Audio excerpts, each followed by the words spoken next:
Welcome to Deconstructive Criticism. I'm your host, Aron Flam. Today we're joined by a distinguished guest, Lieutenant Colonel Jonathan Conricus. Having recently concluded his tenure as IDF spokesperson, he's now lending his expertise as a senior fellow at the Foundation for Defense of Democracies. Our conversation will delve into the nuances of Israel's conflict with Iran. A heartfelt expression of gratitude goes out to the special donors whose generosity has made this insightful journey to Israel possible. If you're inspired to support our endeavors, consider becoming a patron at patreon.com/AronFlam, or for our Swedish listeners, you can donate via Swish at 0768 943737. Lieutenant Colonel Conricus' military odyssey began in the Givati Brigade, progressing through the ranks to serve as a combat commander along Israel's most challenging frontiers. Notably, he was the first IDF officer to serve at the United Nations headquarters. His voice became familiar in the West following the tragic events of October 7th, as he engaged with media to convey the on-ground realities of Israel's situation. My prior discussions with Jonathan, once in the early summer of 2023 and again shortly after the October 7th atrocities, provided valuable insights. In this episode, we reconnect in Tel Aviv amidst the city's vibrant hub at a busy cafe on Saturday the 24th of February 2024, where Jonathan, having completed his IDF service, offers personal perspectives on the situation Israel finds itself in, and more broadly, the West. Join us for a candid and enlightening dialogue. Enjoy.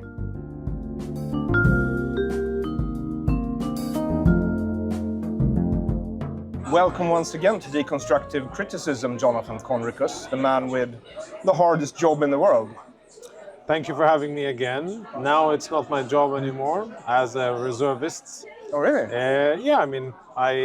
Like so many other Israelis, on the 7th of October, I reported for duty, even before being called, but reported for duty. And then I did 3 months in active reserves, and they ended at the end of the year. And since then, yes, I've still been talking and explaining and responding to media queries, but it has been on my own accord and on the accord of the Foundation for Defense of Democracies, a US think tank that I'm now a senior member of. But it's been representing myself, and it's a rather liberating experience not to be in uniform anymore and to be able to share the information I have, and not only have to stick to a certain message page, but actually say what I believe.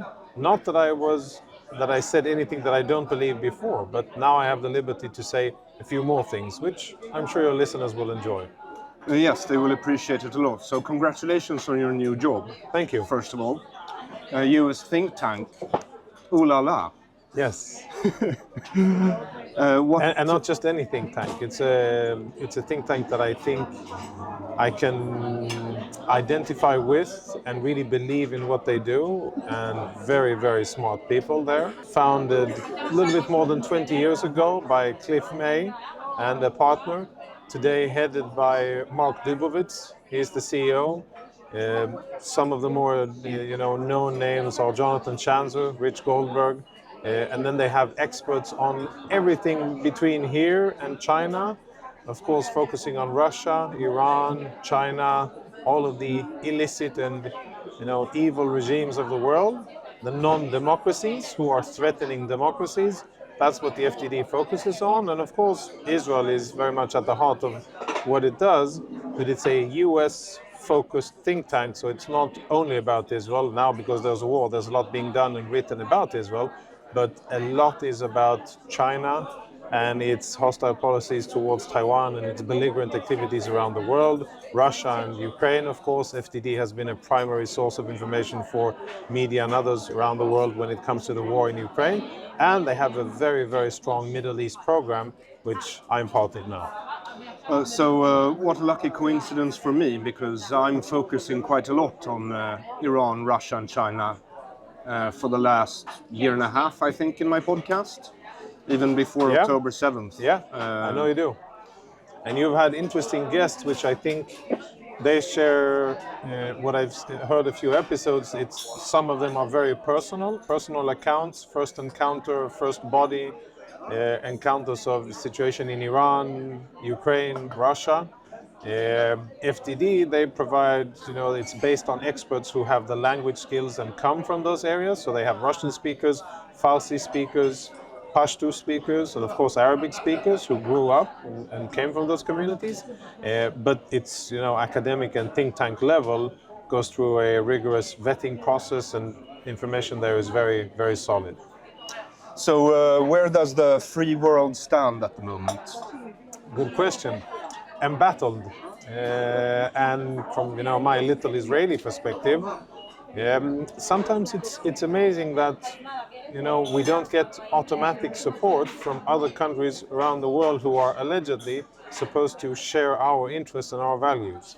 And every once in a while, when there's a spike in criticism against Israel, or where there are more harsher statements by Europeans or by the Americans against Israel, I pinch myself and I ask myself, if they were in the same situation that we are, and we have been since October 7, but even before that, would they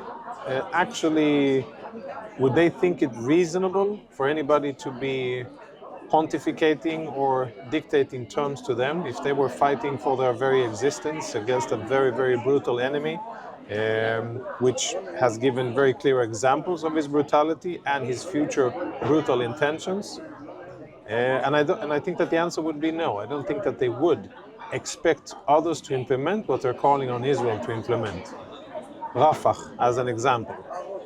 We're now at a situation in Gaza where the last stand of Hamas is essentially 4 Hamas battalions that are left in Rafah, maybe another battalion of stragglers that have made it from after fighting in Khan Yunis and other places. So let's say 5 battalions, but 4 proper battalions with command and control, logistics and operational capabilities.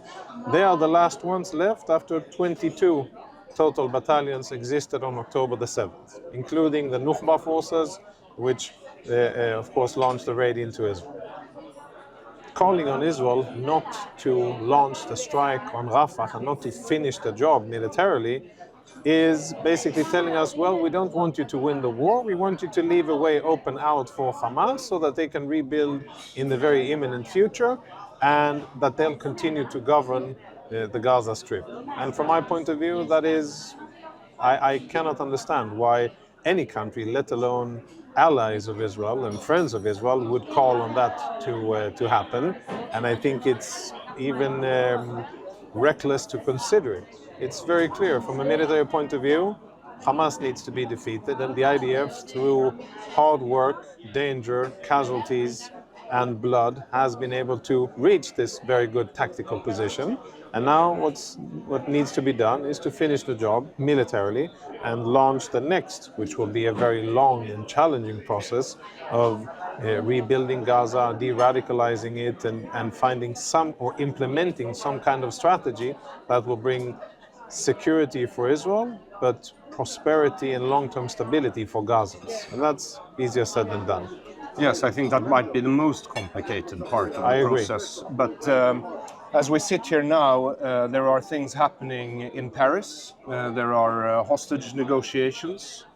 Hamas wants a ceasefire, Hudna, at least. Yeah, it's good that you say Hudna, because for people who don't know what a ceasefire, what the difference between a ceasefire and a Hudna, from an Islamic point of view, is a temporary ceasefire in operations, in fighting, in order to get ready for the next stage of fighting when conditions are better. That's the Islamic interpretation, and that's what it means when somebody says, let's have a Hudna. It means, now I'm weak, now I'm not in a good position, give me some time to rest so that I can get stronger and then resume fighting on my terms. That's what Hudna means. Yes. So do you see these negotiations leading anywhere? Because Hamas's demands so far for a ceasefire has been, basically they want Israel to capitulate. They want Israel to knowingly forfeit all of its gains, not to accomplish its goals in the war, and basically allow Hamas to continue to exist and to govern the Gaza Strip and to have their military infrastructure more or less intact in order to rebuild it in the immediate future. That's what Hamas is asking for and demanding. They made these outlandish claims, I think, knowing very well where Israel's red lines are, what's applicable, what isn't applicable. I think our politicians, Israeli politicians, and cabinet meetings are way too exposed. There is recklessness and lack of discipline with Israeli ministers who talk too much, who advertise what our red lines are, and accordingly, Hamas could say, okay, well, I understand that the Israelis are here and here. This is the outer red line. So they made demands that are even far beyond, which is a shame, because now it puts us in a dilemma. If we want to get our hostages back, which we do, 134 Israelis are there, probably 31 are no longer alive, maybe more than that, maybe up until 50 are no longer alive, but let's assume that there's 100, maybe a little bit less live Israelis, and of course the bodies that we need to get back as well. And when they make that kind of a demand, they know very well where Israel stands, and they make an outlandish demand. Either they understand that they're, I read it in this way, either Hamas are so desperate and they understand that this is their last chance to negotiate anything before Israel really closes in, finishes the job in Rafah, and then dismantles Hamas militarily, or they're misreading the Israeli population and the Israeli government in thinking that they can get away with these claims. As much as I am compassionate about the families, and I can't imagine what they're going through, how horrible it must have been for more than 4 months to go through the hell that they're living, and I commend them on their efforts. We're in Ramat Gan, in a cafe in Givatayim, and there's posters everywhere. There's high levels of awareness of it. There are the yellow ribbons on most cars and billboards and everything, and that's great, and I commend them for doing that. As much as I would like to see them back, I don't think that the demands that Hamas are making are even within the realm of negotiable. Either they scale back significantly based on the understanding that we are not going to capitulate and we are not going to just throw away 4 months of fighting, 1,500 casualties, not going to happen. And they adjust, recalibrate their demands. If they don't do that, then I find it very difficult to understand how there will be a deal.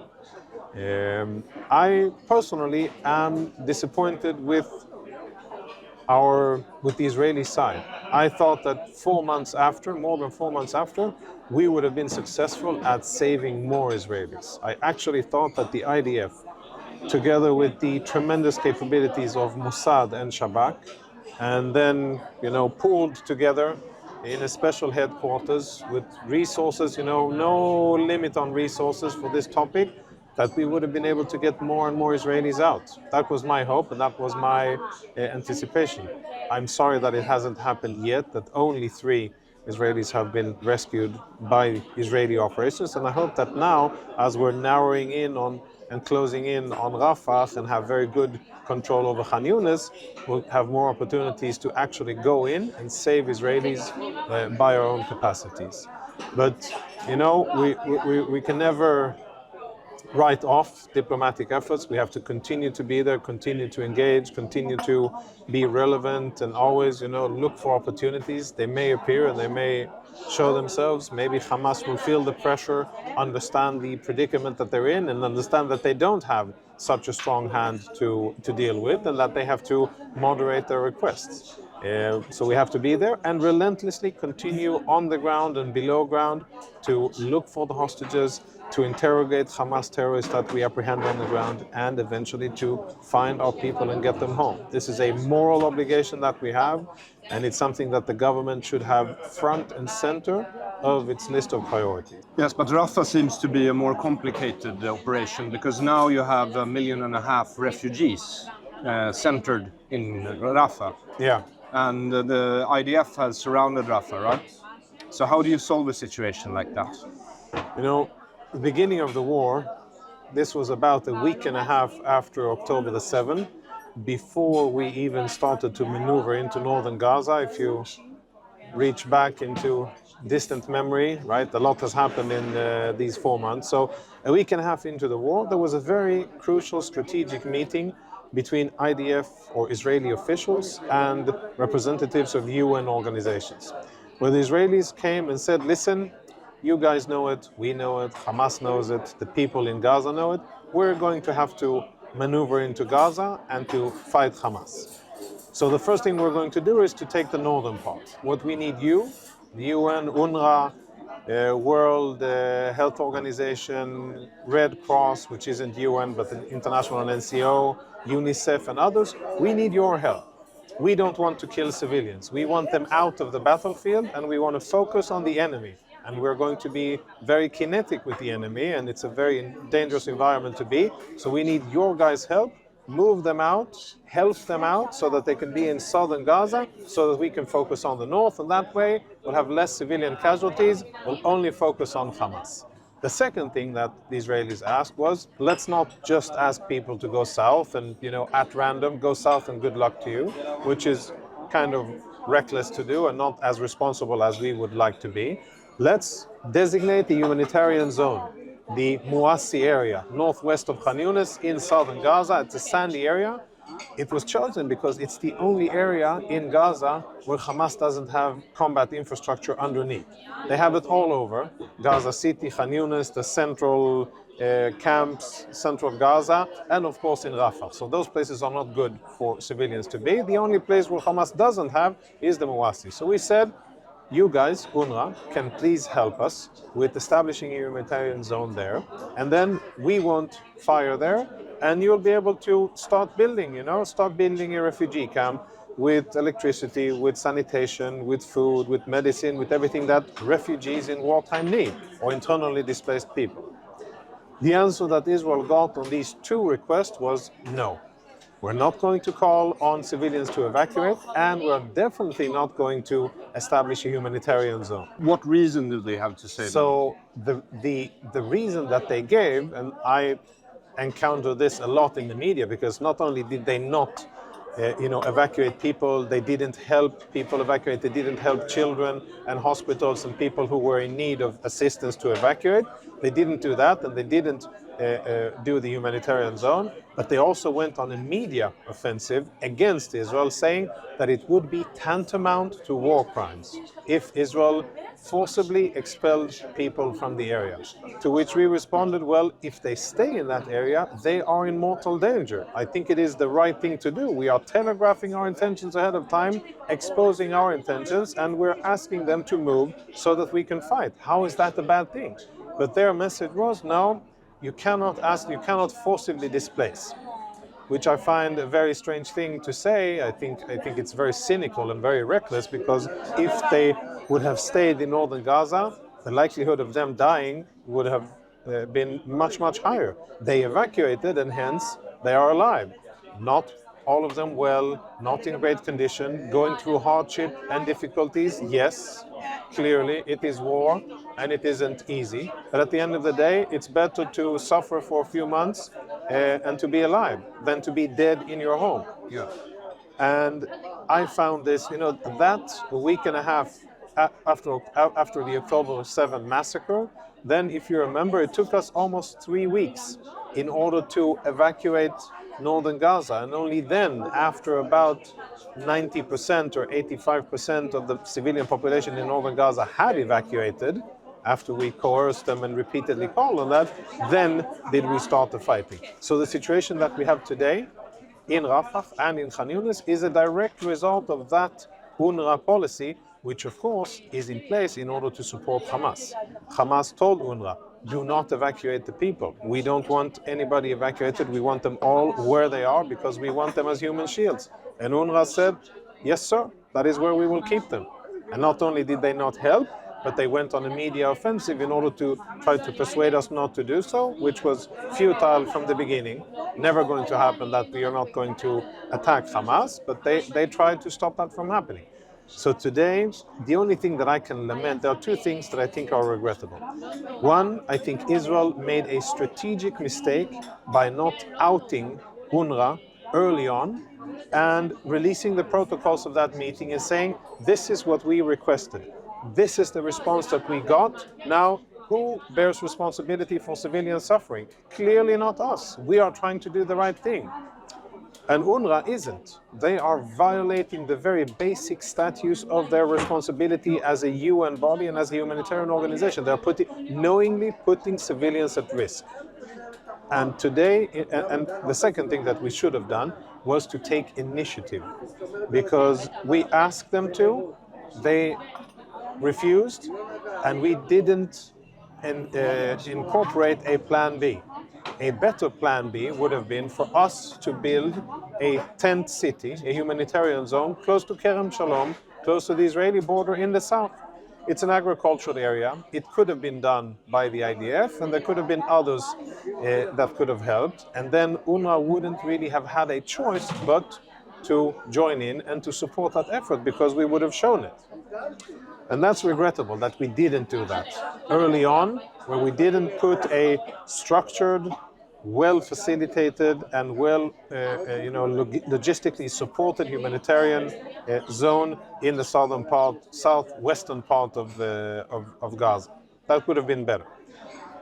What we need to do now is either to build a humanitarian zone in that area, close to Kerem Shalom crossing, or to make sure that it happens in the northern part, the Muassi area. But in any case, Israel needs to make sure that at least the vast majority of civilians, for those, the IDPs, internally displaced, and those who live there, that they are evacuated. Because the fighting in Rafah is going to be very kinetic. Israel, in order to finish the job in Rafah, is basically going to have to dig down between 50 and 150 feet, so almost 50 meters deep, in order to get to the deepest tunnels. And it's in a very narrow area.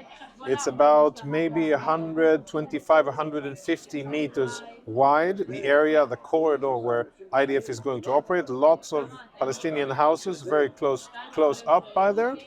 And I'm sure that Hamas, true to their form and true to how they have been fighting so far, will use these houses in order to fire at Israel. We will have to bring down these houses because they're being used by Hamas actively fighting. There will be lots of destruction there. It will be a very dangerous area for civilians to be. And it would be very important for all of the non-combatants to be evacuated away. Every day that goes by and Israel hasn't yet created the conditions in order for people to move away is a day lost. And I think it is within our interest to do that as fast, as effective, and as professional as possible, and to take initiative and lead and also have a live cameras above this camp showing the progress, day and night, live feed showing the progress. We're now building. Here is the sanitation. Here is electricity. This is where the trucks will offload the humanitarian goods. These are the facilities that people will have. And here's the infirmary. And here are the places that we are preparing for the different humanitarian organizations to work, for the ICRC and for UNICEF and the other organizations that Even UNRWA? I don't think so, no. I don't think. Because Martin Griffiths, he's the deputy director of OCHA. Yeah. He has come out and said, as you know, probably, that they don't consider Hamas to be a terrorist organization. Another travesty from a UN official. Another travesty and another indication of how morally corrupt, how misinformed, how dangerous, and how reckless many people are who hold official office in UN organizations. I think it's so sad. It's not so sad for Israel. You know, let's say that it has some kind of meaning for Israel, but at the end of the day, it doesn't really make a difference. For whom is it really sad? For those who need the help. Palestinians in Gaza, they still need international help. And Palestinians in Gaza have been under Hamas oppressive rule and occupation for a long, long time. And for UN bodies, with the charter, the UN charter, with the freedom and the civil liberties and human rights, for them to claim that Hamas isn't a terrorist organization, and by doing so, lending them legitimacy and international political support of almost the highest order. It's a travesty, and it just, serves extremist agendas. It definitely doesn't serve the purposes of those that are supposed to receive support from the UN, the Palestinian civilians. Since you're not an IDF spokesperson anymore, I can ask you, what do you think about the Americans now?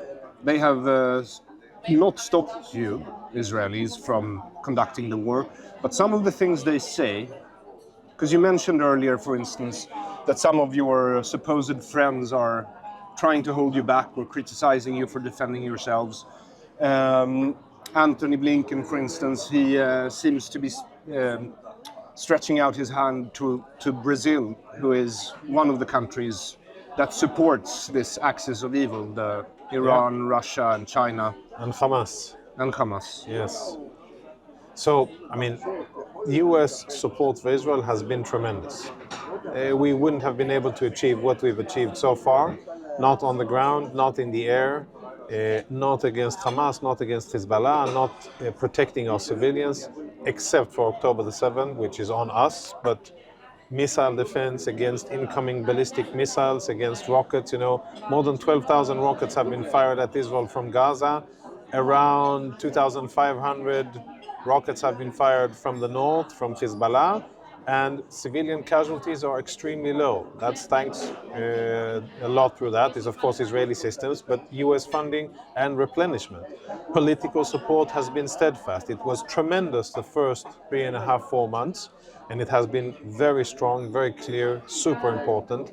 Support at the UN, and international support, and sharing of intelligence and many other things. So all general taking stock of US support to Israel, I think the US administration, the Biden administration, has been very solid, and there's tremendous gratitude in Israel for the Biden administration, wall to wall.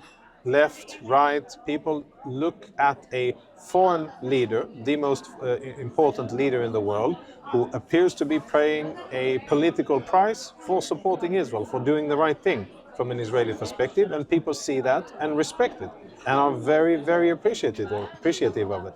I think in the IDF, very appreciative as well.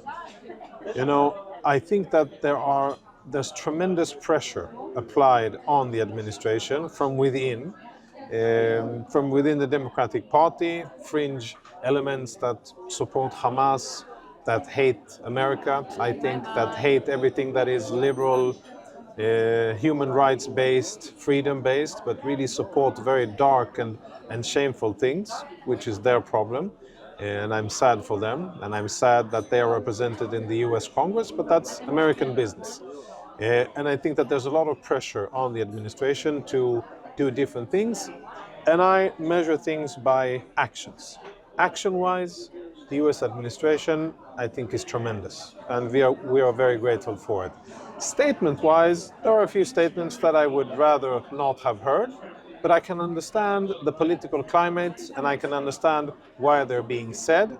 And as long as it doesn't go beyond that, then I think it's something that Israel can live with. One thing that I think is the most tone-deaf thing that I've heard in, 10 years or so, is the whole issue of a Palestinian state.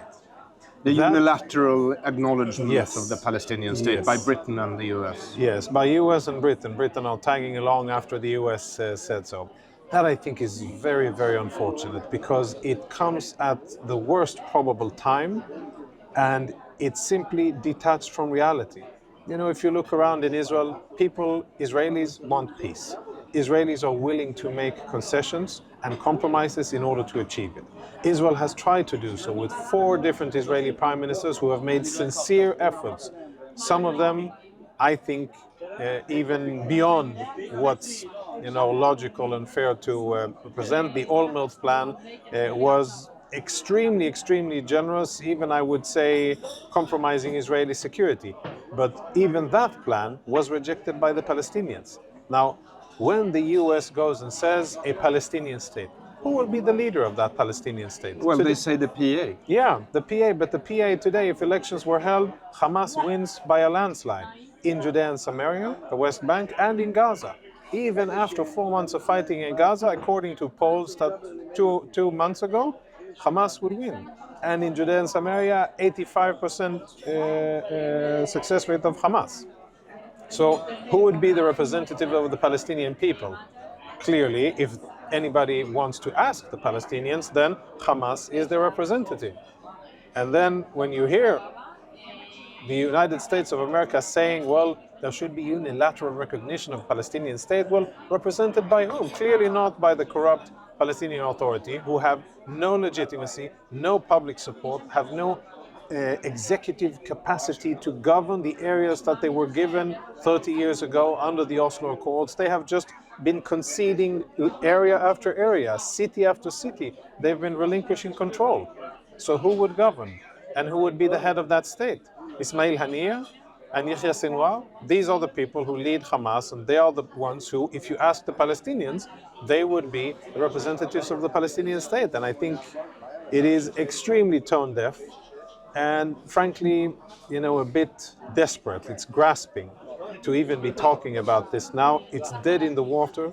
Even the most, strong left-wing peaceniks and supporters of political resolutions in Israel, they look and they say, you know what, maybe not now. Let's postpone that with a few years until they get their act in order and we can see that at least they're represented by an organization that isn't genocidal, maybe that acknowledges Israel's right to exist within defendable borders. Let's start with small, and then we'll speak about Jerusalem and land swap areas, Judea and Samaria, and many other things. But let's start with the basics. The Palestinians are today represented by Hamas, and Hamas wants to annihilate Israel and kill all the Jews. That needs to be said. And it isn't. And the fact that political proposals are being made. Yeah, and it will also be seen as a sort of a prize, sort of a reward for terrorism. The biggest reward you could get. I mean, no other terrorist organization has gotten it. You didn't hear anybody say after ISIS took control over half of Iraq and Syria, when the fighting was tough, there weren't any proposals to, let's formalize the Islamic State. I think they should have a state. Hamas is no different. They may have a little bit worse public relations, but they are just as cruel. They proved that on October the 7th. Nobody said that in Afghanistan. Oh, you know what? I think the Taliban, they should be the elected officials. Now, of course, after the US pulled out, they are. But that's the link. The US pulled out and Taliban came and took control and eradicated all of the small achievements that were made over 20 years of fighting, with many lives lost, trillions of dollars spent for them to take control again. We are not going to be as reckless. Israel doesn't have the freedom and the leisure to do the same thing, because we would be jeopardizing our own civilians. We wouldn't be able to sit having a nice cup of coffee and give a time on a Saturday morning if such a state is founded by Hamas. Wouldn't happen. And Israel and people around the world really need to understand that. And I think that, that the media campaign here is that the Israeli government is against a peace deal. Well, the Israeli government could have communicated it better. I agree. We could have said, yeah, we want peace, but not with Hamas. Hamas is not to make peace with. Hamas is to be eliminated. And yeah, let's make peace with the Palestinians, which we have tried 4 times, but been rejected 4 times. But let's try a 5th. I wasn't really going to ask, because present company is excluded, but why are Israelis so bad at PR? I don't think that we are so bad. I think that this war, Israel has been much better. I've seen different thinking, nothing to do with me. I'm giving credit to decision makers inside the IDF and inside the Ministry of Foreign Affairs, and maybe at the governmental level as well, who have been approaching issues differently and allocating more time, resources, and priority to international media. There are, of course, shortcomings. As I said, in hindsight, with the benefit of hindsight, I gave this recommendation in the beginning of the war as well, to take the humanitarian initiative and to front load the topic and say, you know what, we own it. We care about civilians and we want to do a humanitarian zone and we'll start building it. Come see how we're doing. and then let's dare you not to participate in it. But that was perhaps a bit premature. But I think that this war has been much better in my subjective experience than what we were in May 21 and what we were in 2014 and also 2006 in how I compare it. But the fact that Israel is overrun media-wise and sometimes diplomatically, I don't think that you can, on an academic point of view, say it's because Israel is lousy at presenting itself. It is also because we are outmanned, outgunned, and out-tweeted, and outreached, and out-algorithmed. Of course, we can and we should be doing better. The example of how we respond to a tone-deaf American initiative, we should probably have said, well, we thank you very much for your desire to bring about peace in the Middle East. We want peace. We would want to make peace with a Palestinian entity that is not led by Hamas and not led by a corrupt and totally delegitimate Palestinian authority which doesn't govern. And once those conditions appear, then yes, we will be waiting at the table, ready to make concessions in order to build a good future for the Turk people here. And that's different than saying no and just rejecting it.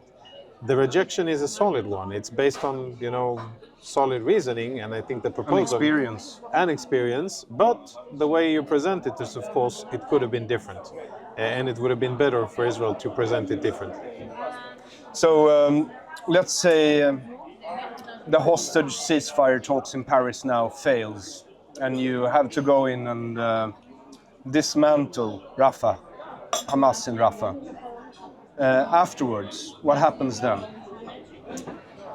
So the government reportedly, the Prime Minister has formulated a plan which stipulates in some of it very broad terms. Have you seen it? Have you said yes. Yeah. So it stipulates in broad terms. Some are a bit more specific, some are very vague, I think adequately vague, as to what Israel will need to achieve afterwards. I think we're talking about a generational task. This isn't something that Israel will be able to finish in a matter of definitely not a year and not a small amount of years. This will take many years of clever, patient, resource-intense work to do. And it will take leadership, it will take diplomatic skills, it will take creativity, vision, stamina, in order to create the conditions on the ground that will ensure Israeli security, but also change the situation in Gaza in such a way that we will be able to eradicate the long-term toxic influence of Hamas and extremist Islam in the area, and to replace that with a different type of governance that suits Palestinians, doesn't necessarily suit Europe or the US, but suits Palestinians and provides them with stability, with security, with an honorable existence, with something that allows them to be prosperous and have a future to hope for.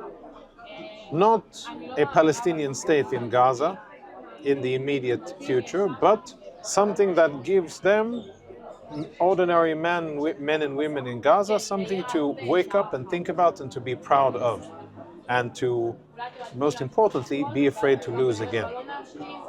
And there needs to be a total remodeling of how services are provided in Gaza. The current model where Hamas spends all of its money underground, builds tunnels, buys weapons, produces rockets, and pays their fighters in order to basically train, in order to kill Israelis. And then the international community foots the bill for everything above ground through UNRWA and others. That model needs to change. And people around the world need to understand, Israelis need to understand, and people around the world, that the Gazans are not refugees. There are no refugees in Gaza. There are internally displaced people from the war now. and they need to be given support, clearly, but UNRWA needs to be abolished totally. They need to be abolished from Gaza first and foremost, and then other areas of the Middle East. That would be very good for Palestinians and very good for solving the Israeli-Palestinian conflict. And the whole infrastructure of international aid given to Gaza, instead of investment in infrastructure in order for them to build and grow their own future, that needs to change. And the whole thinking of Gaza as a charity case instead of a place which so far has been given, I don't know how many trillions of dollars have been wasted on Gaza. More than any other displaced or minority status people in the world. Totally. Ever.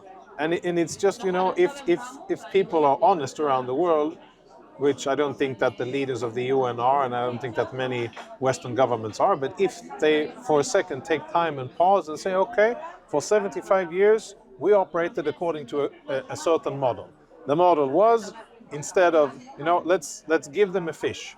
We'll feed them fish every day, the old, yes. Yeah, let's give them fish every day and make sure that there's a steady supply of fish.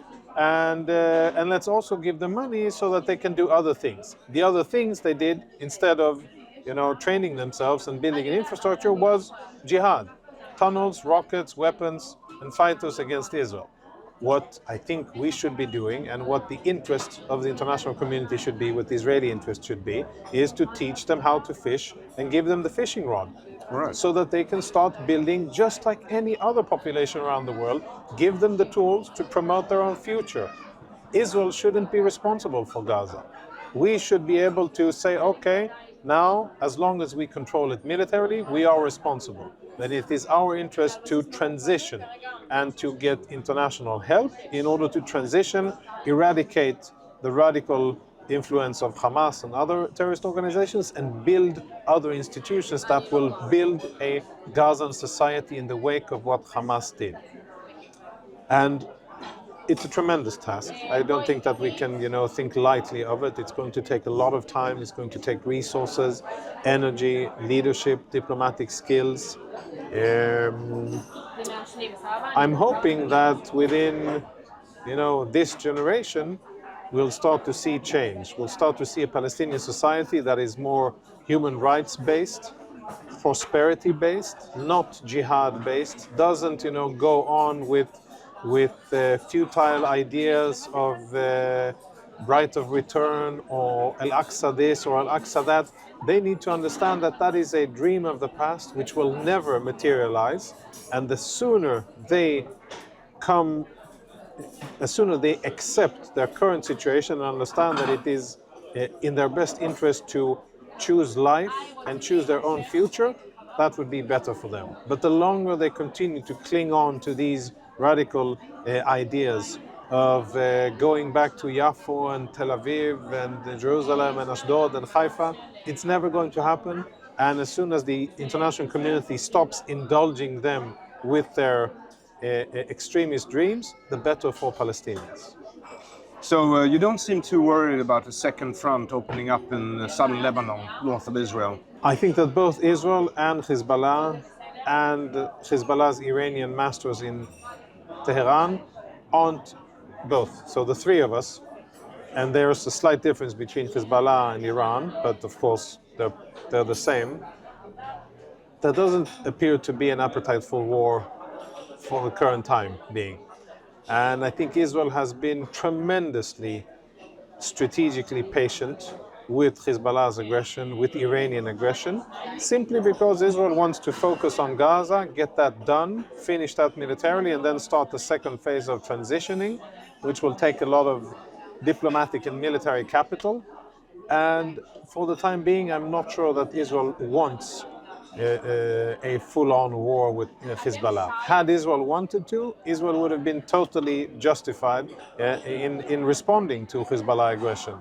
More than 3,000 projectiles have been fired at Israel over 4 months. There's been more rocket casualties, more civilian casualties after October the 7th caused by Hezbollah activities than by Hamas activities.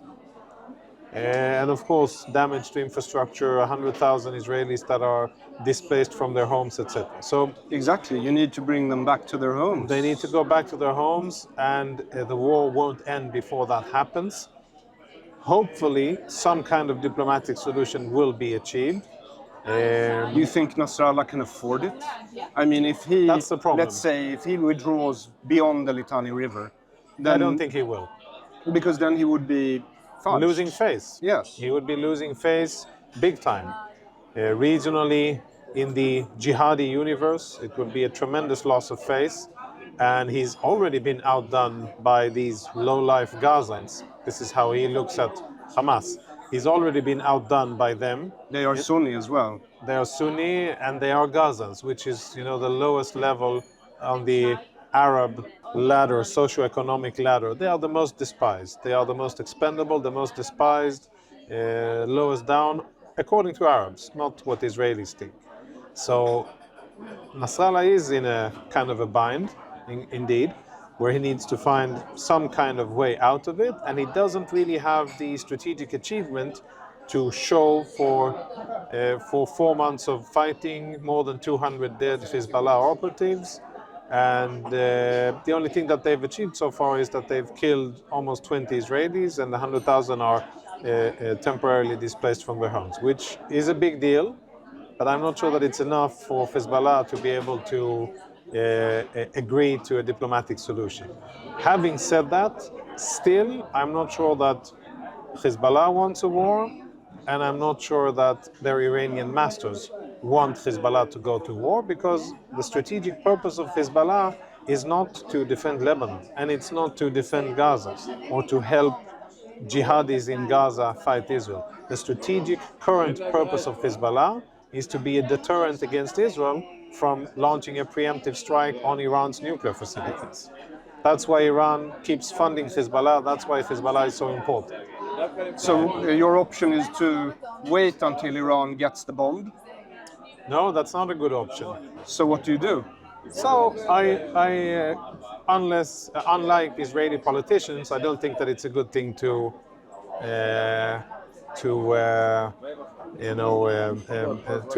say out loud in advance what Israel is going to do, what Israel should do in military terms, but allowing Iran to obtain nuclear weapons would be a very, very bad thing for Israel, for the world.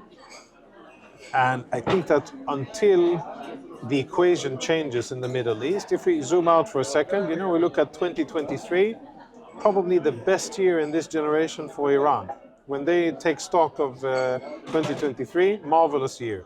They were able to quash internal dissent. There are no more riots and demonstrations on the street. They murdered, executed, silenced, imprisoned enough people in Iran. By the way, very brave young men and women who went out on the streets against such a brutal regime. Sadly, didn't receive international support, and they were squashed by the regime. So the regime has been able to do that. Israel, its biggest regional enemy, is busy fighting one of its proxies, not even the biggest Iranian proxy, one of its proxies, Hamas. And the other side, US and the West, seems very much in disarray, I think, from an Iranian perspective.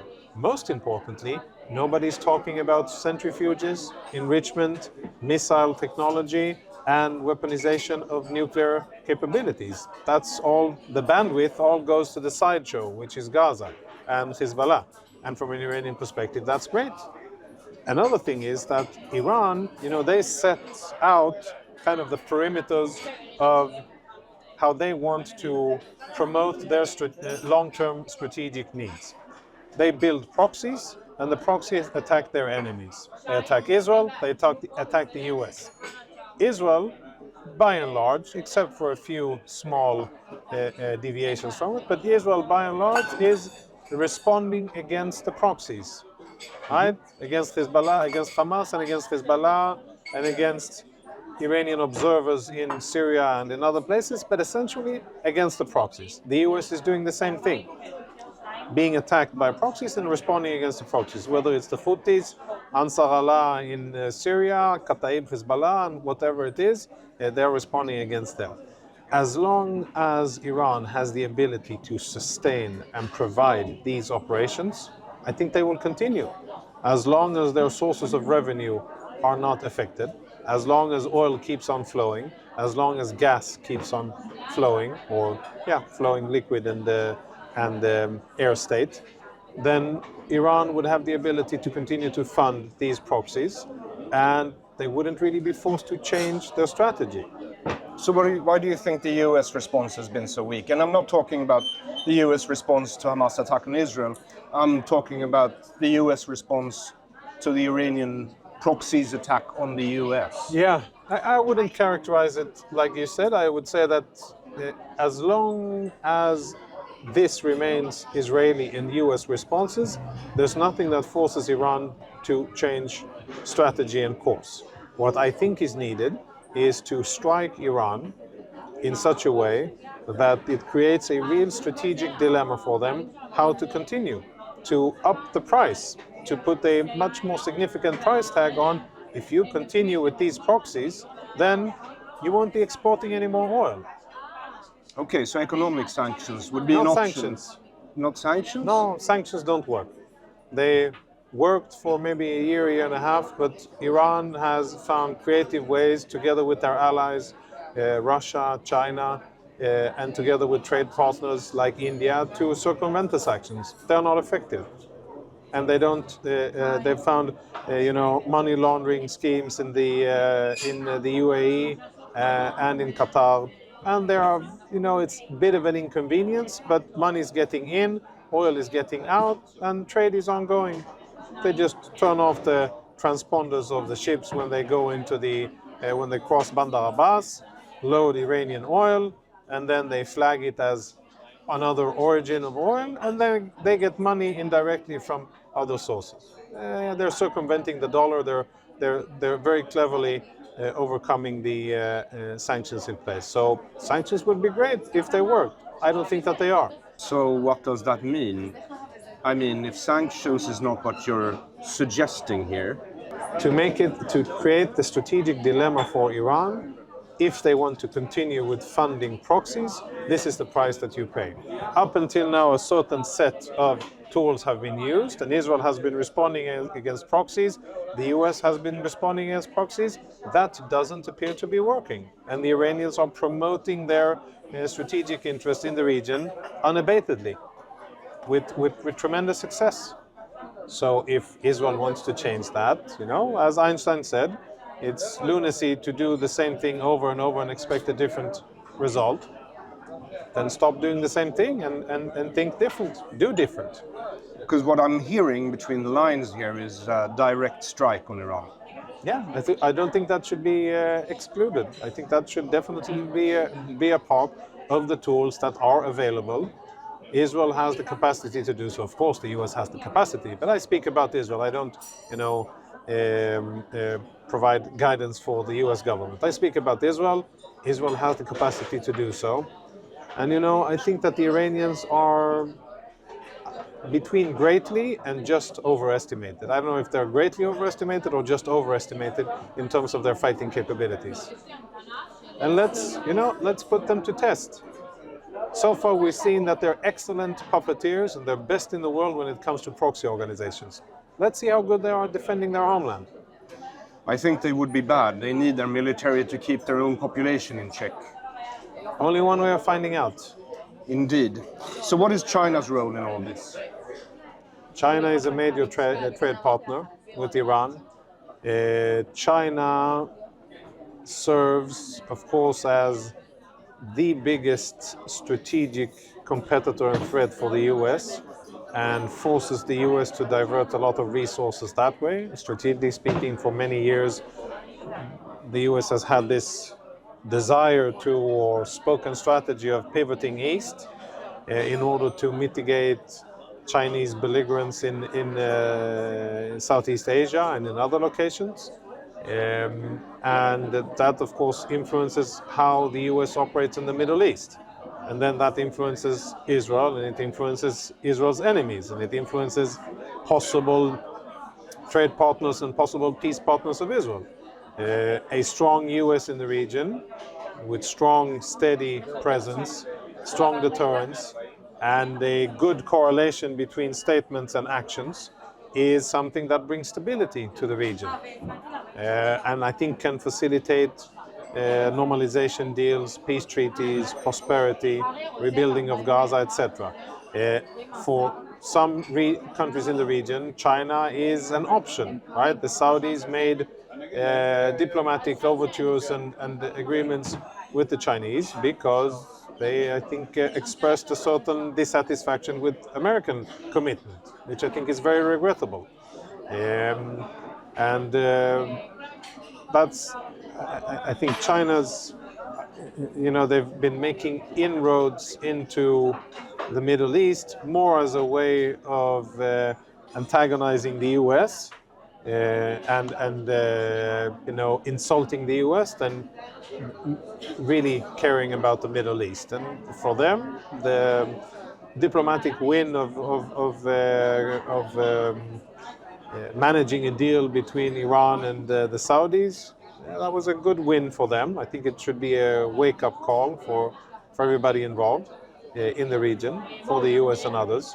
But I think that we're still in a situation where it's reversible. US presence, US dominance, it's reversible, and that there can be, if there are strong statements, leadership and action, then China can be relegated to be a regional Southeast Asian player, of course global economy, etc., but not have as much influence in the Middle East. So what about Russia? How has Israel's relationship to Russia changed after October 7th? I think Russia, in my mind, is exposed as a supporter of terrorism, a supporter, again, of our enemies. Before it was Syria and Iran, including strategic support of Iran with ballistic missile technology, satellite technology, and other strategic capabilities. Now they're also openly supporting Hamas. And I'm not, of course, a decision maker, and I'm not, I don't see the whole spectrum of considerations. But I see an Israel policy towards Russia, which continues to be a very, very cautious one, where we are not calling out Russia for what it is, a backward country that invaded another country, and from our perspective, it supports our enemies. They've been supporting Russia and the Soviet Union have been supporting our enemies for a long, long time, since before '67. And of course, Israel is smart about it, tries to balance the situation. But I think that in my subjective point of view, if we look at how Russia was before October the 7th and how it is today, I think that it has gone down even further on the level of the moral level of that country, hosting Hamas delegations, making statements about, supporting Hamas, supporting ceasefire, and basically doing the dirty work of Hamas. Regrettable, not surprising, but again, many countries, institutions, people, October 7 was a giant masks off moment for many people around the world. Russia, it wasn't that as if we didn't know what Russia is, but I think that after this, it's even clearer what Russia is. So on the grandest scale, talking about this troika of China, Russia and Iran, what do you think the free world's response should be? I think that the best way is to defeat organizations, entities, and autocratic societies like this. This is how it's been done in the past with other regimes that were similar, by outworking, outproducing, and outfighting where necessary, but by deterring when not necessary to fight. And I think that's the way to deal with them. To outproduce, outfight, to be united. Europe and the US. I listened to the the Economist podcast yesterday, and they were doing a 2-year summary, all a bunch of British men, no women and no people of color, but a bunch of British guys were discussing between themselves the situation, taking stock of 2 years of war.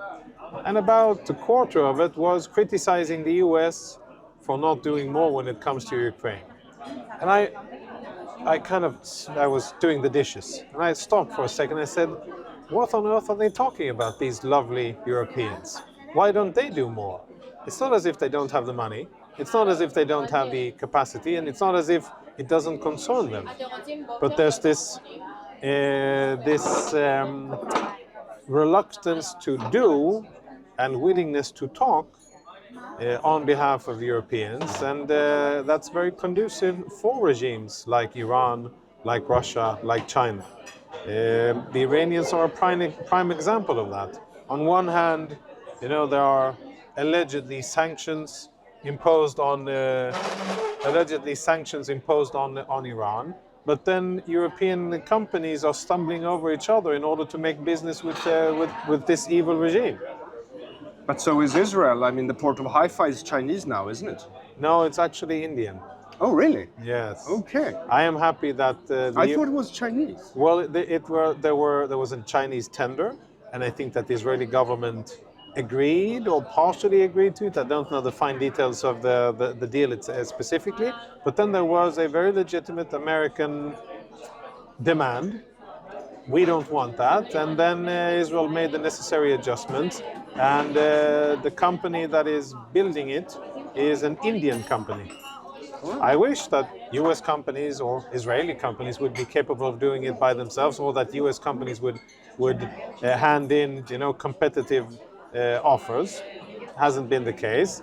The Chinese companies handed in very competitive offers, and that's why they were chosen. But there were difficulties in negotiations, and the deal didn't materialize. It's an Indian company, and I'm not aware of any Chinese-owned companies winning official grants in Israel for the last, I'd say, 1.5 to 2 years. I don't know if that's by design or it's just chance. I don't know, but I'm just looking at results of it, and I'm not seeing it. So unity, right, is important for Europe and the US, for the free world to be united. Of course, there will be differences. Unity doesn't mean that it's groupthink and everybody says the same, but to really recognize what's important and to fight those evil and dark regimes, autocratic regimes that do not respect civil rights, civil liberties, the rule of law, and international order. These societies, these regimes should be fought against by the free countries. Something that never ceased to amaze me. I was seconded to the UN, right? I was on loan on behalf of the IDF to the UN. And I'd sit in, just out of sheer interest, I would sit in on General Assembly sessions and see the voting and be behind the scenes and look at deliberations before, and also Security Council, but less about Security Council, General Assembly. To me, it's amazing that the most vile and dark dictatorships in the world, pick a country, have the same voting power as the best democracies in the world, right? Countries like Sweden, which there's rule of law, and there's civil liberties, and there's environmental policies, and there's respect for others, and there's a lot of beautiful things that I think should be shared around the world. They have the same vote as Afghanistan, or as, I don't know if Somalia has a vote. Somalia probably has a vote, and Russia and China. Russia and China on the Security Council. I think that organizations like the UN, there should be a level of percentage. One vote is if you're a democracy, and if there's respect for civil rights, liberties, rule of law, and there's a functioning justice system. That should be one complete vote. And then it should be levels below that. So a country, corrupt, autocratic regimes shouldn't have the same say in international institutions. The Human Rights Council is governed by autocratic countries, by totalitarian regimes. and they're signaling out democratic countries like Israel. Iran presides over committees in the Human Rights Council. China presides over committees. It's just absurd. So democracies need to, get their act together when it comes to speaking in one voice and thinking about what's really important, and then gear economies, their output, and their diplomatic clout in order to fight for what's right. And Israel, if I look at it from my perspective, Israel should have international support, European and American support. Iran should not. Palestinians should not be indulged as they are. Are you worried about your relatives abroad? I am concerned that it would be difficult for me to go see my relatives abroad, specifically in Sweden, which is unfortunate. Of course, there have been threats and threats made towards my family in Sweden, which I think is very sad. And whenever I travel abroad, I have to take certain considerations depending on where I go and whom I meet. But that's a price that I am personally willing to pay in order to continue to, for the greater good, to do something that's good for Israel. I hope that nobody will involve my family. That would be very, very sad and unfortunate, and of course reprehensible. And up until now, that hasn't happened. But the type of people that we deal with, I am concerned by the fact that nothing seems to be below them. The enemies of Israel and people that have been marching the streets of Malmo and Stockholm after October the 7th, chanting "from the river to the sea" and many other catchy slogans, are people that are basically saying we want to commit genocide. So I am concerned that maybe others would think that it's a good idea to do something negative. But that we shouldn't let that deter us. You've done a tremendous job, Jonathan. I'm so honored that I get to interview you, and this is the third time. Thank you for participating. Thank you. The respect is absolutely mutual, and I thank you for the opportunity.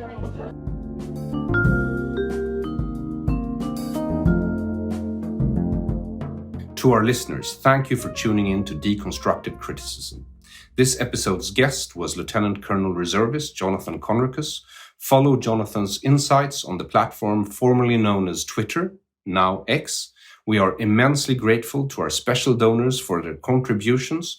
If you wish to contribute, join us at Patreon at patreon.com/Aron Flam, or make a donation via Swish at 0768 943737 if you're in Sweden. I'm Aron Flam. Until next time, have a good unit of time.